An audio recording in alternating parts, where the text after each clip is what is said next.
Bueno, 29 hai que ir á folga porque estamos nun momento en que por parte do goberno español estánse a adoptar políticas de recorte de dereitos moi importantes que fundamentalmente centrados en todo o que ten que ver en abaratar e facilitar o despedimento e novas reformas que están aí pendentes como que ten que ver ca ampliación da idade de xubilación hasta os 67 anos, mesmo modificar a estrutura da negociación que vai nun sentido claramente regresivo, que é unha maior centralización da mesma, e pois ten outra das reformas que está pendentes é o de modificar as prestacións por desemprego, é dicir que estamos a falar de recortes que van todos eles precisamente en reducir dereitos e precarizar condicións laborais cando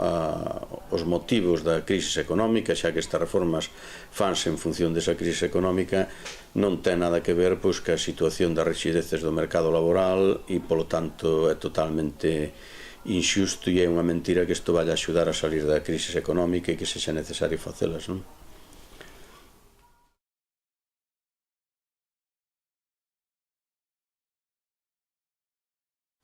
Bueno, a crise económica ven motivado fundamentalmente polo fomento dun modelo de economía altamente especulativa que xenera pois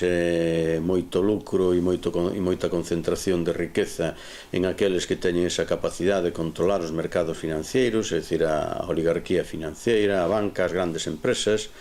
e a través tamén de unha serie de unhas políticas neoliberales que supuxeron pois a precarización do mercado, a perda moi importante do peso das rendas no produto interior bruto, unha privatización de servizos e empresas públicas co adelgazamento correspondente do Estado, é dicir, todo un conxunto de políticas que conforman este modelo de capitalismo neoliberal no que estamos a vivir e que desde o noso punto de vista é realmente o que está fracasado. Curiosamente, todas aquelas medidas que se podían estar adoptando precisamente para corrixir esta situación a través de políticas fiscais, a través do control da economía especulativa, a través do apoio precisamente a todo o que ten que ver co tecido productivo, a creación de empresas públicas en sectores estratégicos que permitiran precisamente ao Estado estar en mellores condicións para afrontar políticas de carácter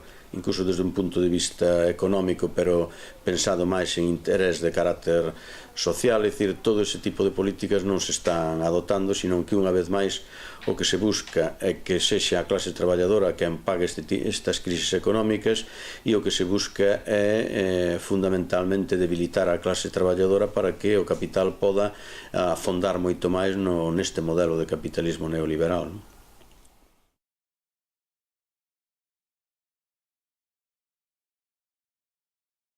Bueno, fundamentalmente está todo o que ten que ver co despedimento, é dicir, aí as medidas que se adoptan o que van é a axilizar e abaratar o despedimento a través do contrato de fomento da contratación indefinida, que reduce a indemnización de 45 a 33 días por ano e fundamentalmente a través de algo que foi moi controvertido en toda esta reforma, que é os despedimentos por causas obxectivas, que na práctica supón facilitar despidos sean de carácter individual ou de carácter colectivo con indemnizacións de 20 días por ano e un máximo de 12 mensualidades. Se a maiores temos en conta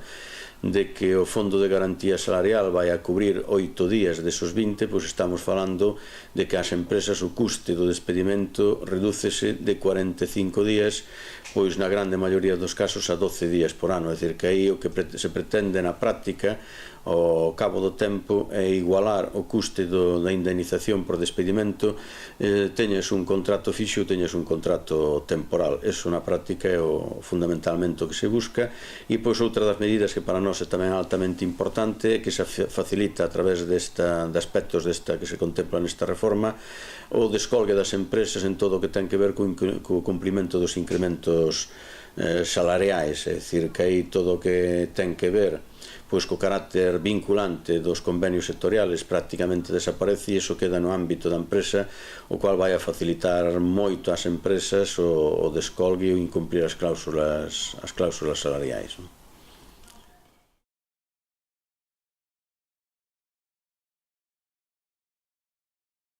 Bueno, demasiado tarde non é. Nos, como central sindical, efectivamente defendimos desde o primeiro momento que había que convocar unha folga xeral, había que adoptar medidas de presión de suficiente entidade para que os gobernos precisamente non levasen adiante as medidas estas de recorte de dereitos que pretenden levar, non?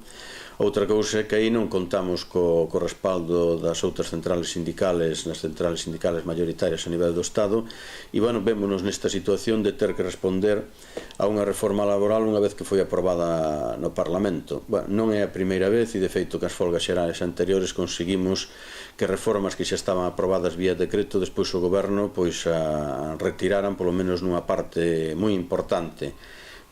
Hai que esperar, polo tanto, que o Goberno tamén, se a folga é exitosa, pois reconsidere esta reforma que levou adiante e, polo tanto, modifiquen aspectos sustanciales da mesma. E, pois, temos que ter moi presentes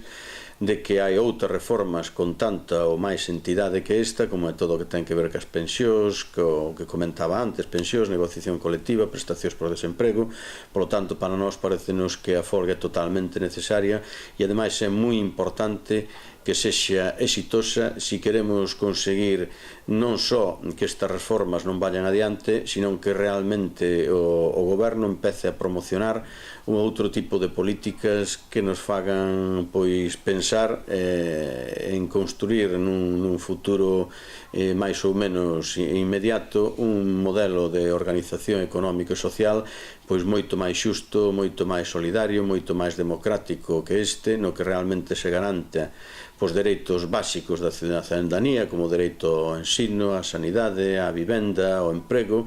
e ademais onde se garanta tamén un reparto moito máis xusto, moito máis equitativo, moito máis solidario da riqueza. Si non é a través destas movilizacións